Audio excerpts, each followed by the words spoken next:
Gas धारक को, gas connection धारक को केवाईसी कराना बहुत जरूरी है। ये भारत सरकार ने एक सर्कुलर जारी करके नोटिस दिया है। इसमें है क्या और इसके आगे क्या होगा, इससे क्या फायदा है, ये हम आपको बताते हैं। फिलहाल नमस्कार, मैं पंकज कुमार और आप देख रहे हैं सफर तक। हम अभी नारदीगंज में हैं और एक गैस एजेंसी के पास है और यहाँ पे जो है लोगों की भीड़ आनी शुरू हो गई है। वो भीड़ किस लिए है?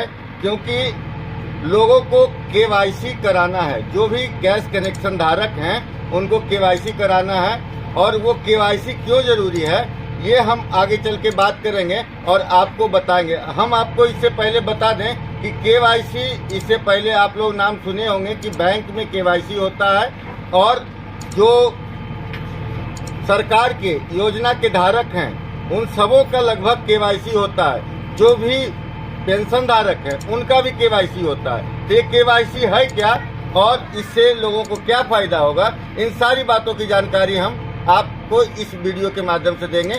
बने रहे मेरे साथ। आइए चलते हैं, देखते हैं कि क्या है केवाईसी और क्यों कराना। अभी हम भारत गैस एजेंसी नारदीगंज में हैं और हमारे साथ इसके संचालक हैं। हम इनसे जानना चाहेंगे कि ये जो केवाईसी हो रहा है वो कब से हो रहा है, क्यों हो रहा है, इन सारी बातों की जानकारी आपको हम देंगे। तो सबसे पहले सर आपका स्वागत है हमारे चैनल पे। बहुत बहुत धन्यवाद। ये जो केवाईसी है ये क्या है, सबसे पहले इसकी जानकारी हमें दीजिए। केवाईसी का एक ही तात्पर्य है, डिजिटलीकरण से। जैसे पहले हम लोगों को किसी भी उपभोक्ता का यदि हम कनेक्शन करते थे तो उस कनेक्शन में क्या है कि उसका प्रॉपर एक डॉक्यूमेंट हम लोगों को रखना पड़ता था। डॉक्यूमेंट इट मीन्स उसका हार्ड कॉपी। अच्छा। उसी को एज ए सॉफ्ट कॉपी में कन्वर्ट किया जा रहा है। अच्छा। ई केवाईसी का तात्पर्य है कि आप यदि फिंगरप्रिंट लगाते हैं तो आपका सारा डिटेल ऑटोमेटिकली आपके फिंगर से जो कनेक्टिंग होता है आधार कार्ड का, वो सारा डिटेल हमारे सामने स्क्रीन पे आ जाता है और उसके माध्यम से सारा डेटा हम उसको सिस्टम में सेव कर लेते हैं। इट मीन जैसे उसका कंज्यूमर नंबर यदि हम लोग डालेंगे तो उसका सारा डिटेल ऑटोमेटिक सामने आ जाएगा। तो अभी भारत सरकार ऐसा एक सर्कुलर जारी किया गया है जिसमें कि लोगों को ई केवाईसी के माध्यम से उसका सारा डिटेल अच्छे से सेव हो। और इसके माध्यम से क्या है कि किसी भी प्रकार का गवर्नमेंट का अगर कोई लाभ मिलना होता है, जैसे सब्सिडी या भी और भी, जैसे अभी फिलहाल कुछ दिन पहले आप लोग ने देखा होगा कि लॉकडाउन के समय में लोगों को 3 सिलेंडर का पैसा मुफ्त दिया गया। तो वर्तमान में जो अभी सब्सिडी में किसी का कोई इशू आता है, कोई प्रॉब्लम आता है तो वो नहीं आएगा फिर यदि वो डायरेक्ट ई केवाईसी हो जाता है। तो इसमें जो है किसको किसको कराना सबसे पहले जरूरी है, ये इस पे थोड़ा सा जानकारी दीजिए। सबसे पहले तो हम आपको बताते चलें कि हमारा उज्ज्वला योजना 2 फेज में हुआ है। तो जो फेज 1 में हुआ है उस समय उसका बायोमेट्रिक नहीं लिया गया था। अच्छा। उसमें वो डॉक्यूमेंट से किया गया था। प्लस क्या है कि जो हमारे जनरल उपभोक्ता हैं उन लोगों का भी कहीं कोई बायोमेट्रिक नहीं है। वो सिर्फ आधार कार्ड हार्ड कॉपी के माध्यम से लिंक करवा करके और उसमें उसका सब्सिडी उसको निर्गत किया जाता है। तो हम आपको बताते चले कि उज्ज्वला फेज 2 में बायोमेट्रिक उस समय लिया गया था।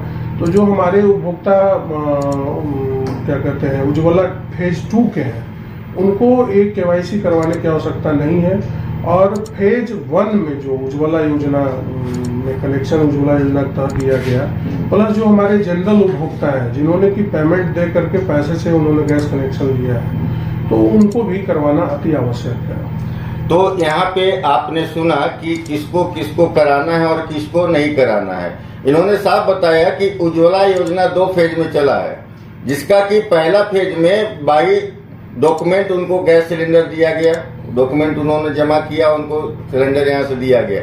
लेकिन उज्ज्वला योजना का जो पार्ट 2 आया उसमें सभी को बजाबते बायोमेट्रिक स्कैनिंग के बाद ही गैस दिया गया, तो उनका ऑलरेडी केवाईसी उनका हो चुका है, इसलिए उनको कराने की आवश्यकता नहीं है।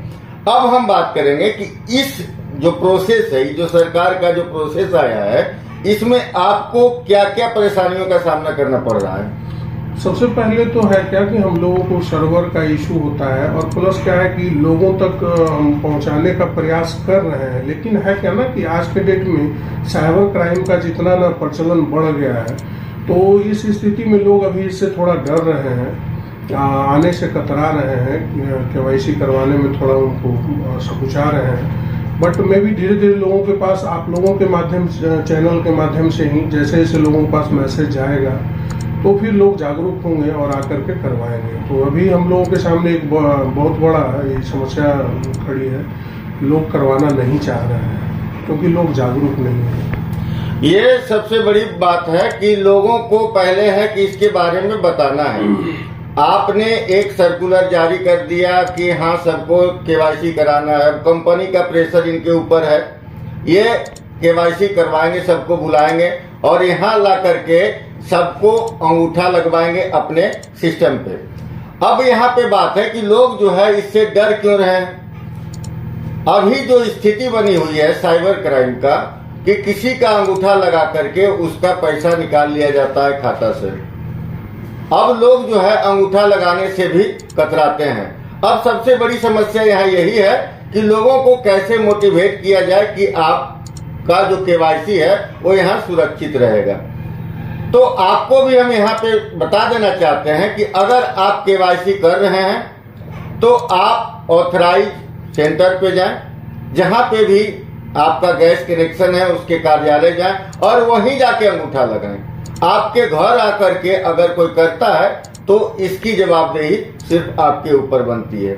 इसके बारे में क्या राय है आपका? और सबसे पहले तो हम इस पे लोगों को ये बताना चाहेंगे, हमारे सामने भी ये समस्या है। लगता है कि हर गांव में कैंप लगा करके उपभोक्ता को अच्छी सुविधा दे करके उन लोगों का केवाईसी कर दें। लेकिन अब लगता है कि मान लिया जाए हम किसी गांव में जाते हैं, वहां करके आ जाते हैं और दूसरे गांव में पता चलता है कि कोई फ्रॉड व्यक्ति जा करके ई केवाईसी के माध्यम से उन लोगों का पैसा निकासी कर लिया। तो उस स्थिति में हमारे उपभोक्ताओं को थोड़ा तो समस्या का समय झेलना पड़ेगा और हम लोगों के पास भी ये समस्या है अभी वर्तमान में। बट अभी तो हम यही कहना चाहेंगे कि लोग एक बार आना है, एक ही बार आना है, लेकिन यहाँ आकर के और यहीं से केवाईसी करवाए तो ज्यादा अच्छा है। यहाँ मात्र 2 मिनट में उनका काम हो जाएगा। तो यही बात हम भी आपसे कहना चाह रहे हैं कि आप ऑथराइज सेंटर जाएं, जो यहाँ इनका कार्यालय है, आप यहाँ आए और यहीं करवाएं, वो ज्यादा सुरक्षित है। क्योंकि अगर यहाँ ये लोग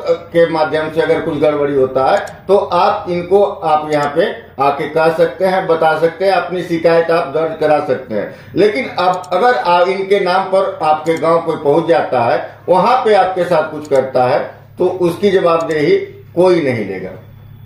तो आप बने रहे सफर तक के साथ, और भी जो जानकारी होगी हम आपको उपलब्ध कराएंगे। बिहार राज्य के हर छोटी बड़ी खबर की जानकारी के लिए हमारे चैनल सफर तक से जुड़े रहें और सब्सक्राइब कर बेल आइकन जरूर दबाएं।